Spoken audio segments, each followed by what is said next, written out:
Obrigado. Vamos lá.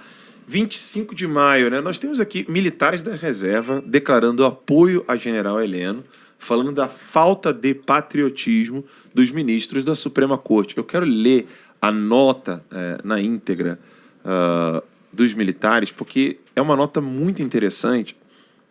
Não é uma nota alarmista, mas ela traz um alarme, né? Há diferenças. Então, os jornais colocaram como uma coisa assim... meu Deus, que absurdo, né? Militares da reserva estão ali alertando, né? Não é alertando não, meu filho. Aqui tem regra, aqui não é a casa da mãe Joana. Então, a nota é a seguinte. Solidariedade ao general Augusto Heleno Ribeiro Pereira. Nós, oficiais da reserva do Exército Brasileiro, integrantes da turma Marechal Castelo Branco, formados pela Sagrada Casa da Academia Militar das Agulhas Negras em 1971, e companheiros dos bancos escolares das escolas militares que, embora tenham seguido outros caminhos, compartilham os mesmos ideais.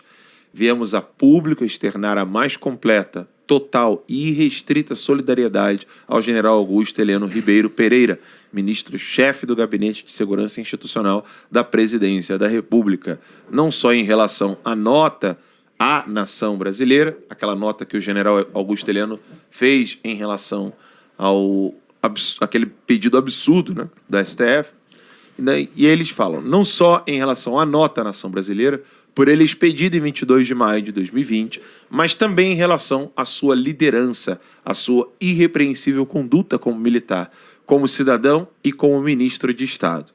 Eu acho que uma das partes mais bonitas dessa nota é alto lá, ministros do STF, ministros entre aspas. Eu acho que eles gostam do terça livre, eles devem também ter a sua lagostinha lá. Então, vou botar aquela lagostinha para ler a nota, né? Temos acompanhado pelo noticiário das redes sociais, porquanto, com raríssimas exceções, o de redes de TV, rádios e jornais, é tendencioso, desonesto, mentiroso e canalha, como bem assevera o excelentíssimo senhor presidente da República. As sucessivas arbitrariedades que beiram a ilegalidade a ilegalidade e a desonestidade praticadas por este bando de apadrinhados que foram alçados à condição de ministros do STF, a maioria sem que tivesse sequer logrado aprovação em concurso de juiz de primeira instância.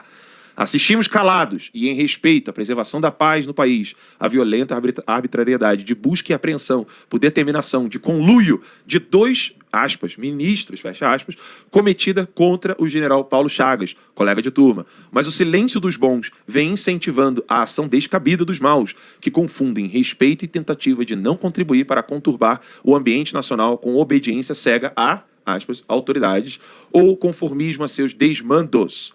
Aprendemos desde cedo que ordens absurdas e ilegais não devem ser cumpridas.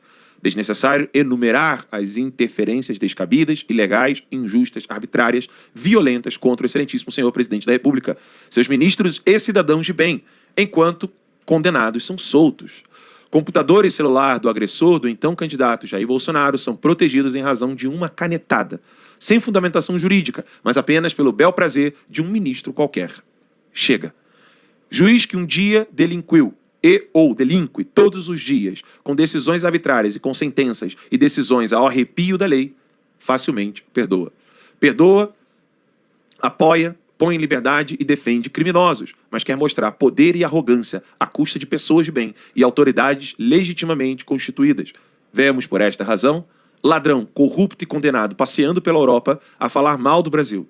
Menos mal ao país fizeram os corruptos do Mensalão e do Petrolão, os corruptos petistas e seus arséclas, que os maus juízes, que hoje fazem solapar a justiça do país e se posicionar politicamente como lacaios de seus nomeadores, sequazes vermelhos e vendilhões impatrióticos. O cunho indelével da nobreza da alma é a justiça e o sentimento de justiça.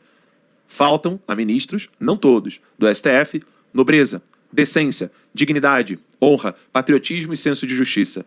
Assim, trazem ao país insegurança e instabilidade, com grave risco de crise institucional com desfecho imprevisível, quiçá, na pior hipótese, guerra civil.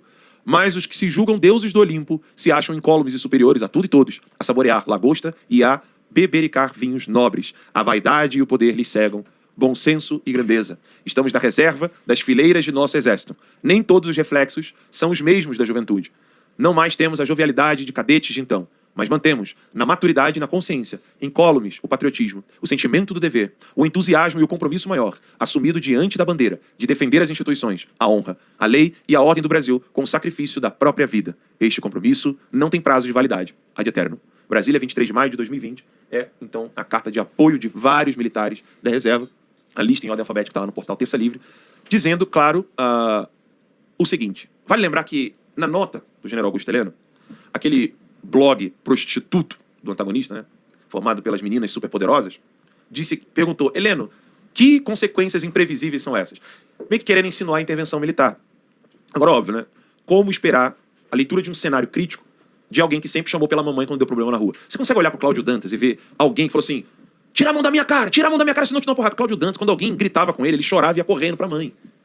Você consegue ver o Maynard tirando a mão de alguém, dando um soco na cara de um cara que tava querendo brigar com ele na escolinha? Nunca. O Maynard ele devia se cagar, mijar nas calças e reclamar com a diretora que, né, teve a calça suja. O outro lá, que não sei nem o nome, não sei que lá, Sabino, coitado, né? Então assim, quando você olha para uns caras desses, você fala assim, o que eles entendem de crise? Zero. O general Augusto Heleno não está falando de intervenção militar. Aí os próprios militares da reserva já estão traduzindo para esses retardados o perigo que é. Você para pensar. O general Augusto Heleno não teria motivo para dizer consequências imprevisíveis. Quais? Eu vou agir. Isso é burrice. Ele está falando consequências imprevisíveis é você ter a própria população num nível de conflito indesejado. Óbvio, uma guerra civil. Porque que povo, e aqui eu não estou dizendo a maioria, não, basta que um grupeiro ali, pequenos grupos em estados, comecem a sofrer cada vez mais na mão dos governadores, vendo o STF agindo dessa maneira. Vamos mandar o general vir aqui, como é que é o termo jurídico lá? Debaixo de vara, né? Condução coercitiva lá dos militares, abaixo de vara. Eu sei que os militares gostam, eu sei que o pessoal do STF gosta dessa palavra vara, né? Mas, enfim, que porra é essa, né? Chegar para um... Não é só um general, é um ministro, fazendo abaixo de vara. É óbvio que a população vai ficar indignada, isso fica incontrolável. Nenhuma liderança política vai poder dizer assim, ó, não, pessoal, fica mansinho aí que tá tudo sob o controle. E aí, esses militares da reserva já deixaram claro ali, olha, pelo amor de Deus, parem com isso, basta, vocês foram longe demais. Lucas. Bom, Alan, eu fico constrangido em ver essa ação do STF. Tem uma coisa importante que eu vi na manifestação aqui ontem, acho que os amigos também viram. Eu vi várias plaquinhas aí, e é disso que tu tá falando, Alan. As pessoas estavam com as plaquinhas, Supremo é o povo. Certo? Isso aí é exatamente a hermenêutica do texto que esses filhos da mãe não entenderam. Pô, o povo entendeu o que é a intervenção a tal da intervenção do Heleno no post, na nota oficial da Presidente da República, e os caras não entenderam nada. Né? Ou seja, o Supremo de fato é o povo. O povo, ontem lá pra quem teve, quem viu a manifestação, é uma das primeiras vezes que eu vejo a galera na frente do Supremo, ali do STF, soltando foguete, fazendo barulho. Não, o Supremo aqui é o povo, vocês não mandam nada. Certo? Vocês estão achando que mandam alguma coisa, mas o Supremo é o povo. Essa é a ideia. Sabe o que me preocupa mais também, Alan? A dificuldade que nós temos para daqui sei lá, a 4, a 8, a 12 anos, em achar novos juristas e novos ministros. Porque como bons conservadores, nós vamos ter que ter alguém ali, para pelo menos frear, né, que esse é o nosso papel enquanto conservador aí, frear essas atrocidades, essas opiniões ridículas, né, e essas práticas ilícitas aí, né, como ficou provado nesse final de semana do Supremo. Então, nós não estamos aí formando novos juristas, novos advogados, novos ministros. Essa é uma dificuldade real que nós temos, porque o que nós podemos fazer agora com essa gente aí é só suprimir-los um pouco a voz do povo. Foi o que aconteceu ali ontem, na frente daquele Supremo, as pessoas indignadas. Quando é que nós vimos em outras manifestações acontecer esse tipo de coisa? Quando é que antes no Brasil teve alguém conhecedor do nome Celso de Mello, de um ministro do STF? Ninguém conhecia ministro algum. Agora, pela primeira vez, a gente tá falando, ó, o Celso de Mello tá fazendo bobagem, tá falando um monte de asneiras e o povo tá se indignando com os caras. Né? Os caras parecem que foram pro all-in, né? Vamos pro tudo ou nada aí pra ver se vai dar alguma coisa, mas agora a verdade é que o povo se manifestou, esses caras não estão lá e não vão passar incólumes. Quer comentar alguma coisinha, Daniela?